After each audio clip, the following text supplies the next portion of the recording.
called Orthodox Church of Ethiopia. And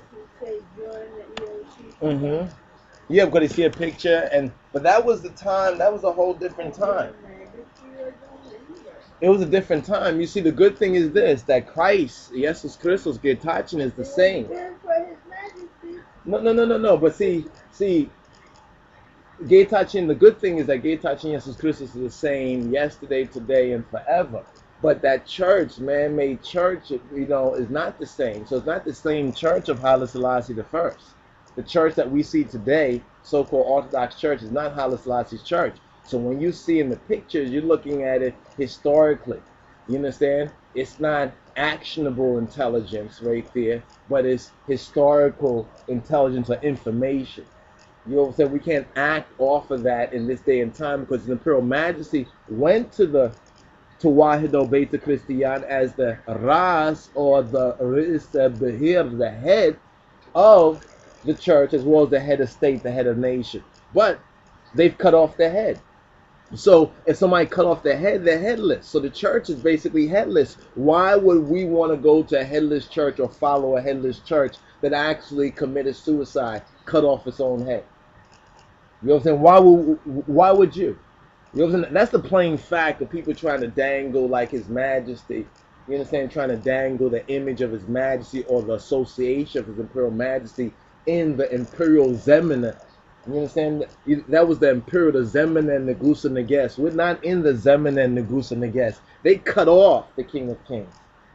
You know what I'm saying? They cut off their head. So we don't want to follow someone headless. You know what I'm saying? Headless. If they have programs like Empiric Education and have his Bible available and other services like that, maybe they can come about, maybe perhaps to redeem, you understand, what the traitors did within the church. But there's still a whole heap of traitors up in there. So we don't want to follow a headless church. A church that don't got no head. Of course, some will say, oh, the head is Christ. Christ means Messiah. Messiah is anointed. His Imperial Majesty is anointed. And they would turn their backs on those things too. And it was the same church, the real church that did it. You understand? And they turned their backs on that. So we don't want to join no headless, follow no headless. Look like blind leading the blind. Both fall on the ditch. You understand?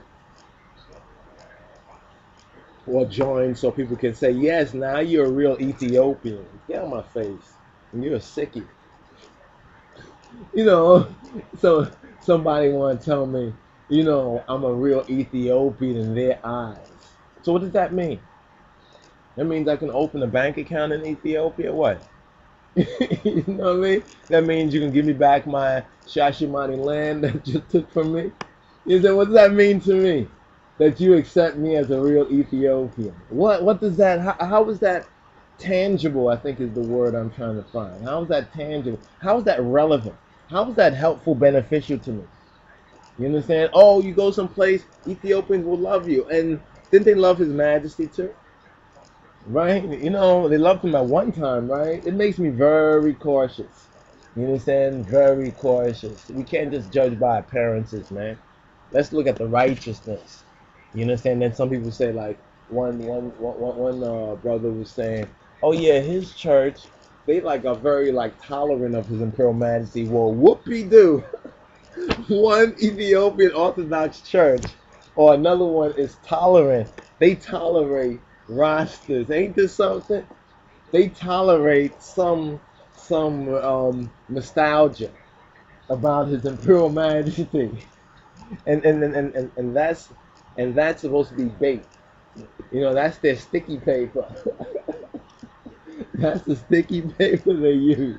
And a lot of y'all get stuck. You'll be like, oh yeah, the priest, the Abba or something called some guy father and stuff like that. He never called Majesty father. Anyway, some priest has nice things to say, or one of the priests, oh yeah, this priest, he met Haile Selassie. He shook his hand. What you think? You think it's about rub off righteousness? Some of His Majesty's righteousness rubbed off on that priest, and now that priest touched you, so that rubs off on you. So you were touched by a priest that may have shooken His Imperial Majesty's hand or eyes have gazed upon him. What is this? Is this the teaching of Christ, or is this some superstition you're dealing with? Sounds like some superstition you're dealing with, right? Some sort of superstition. Now His Majesty went to the Orthodox Church, therefore you must go to the Orthodox Church. Sounds like some cult. That's how those cults speak to you.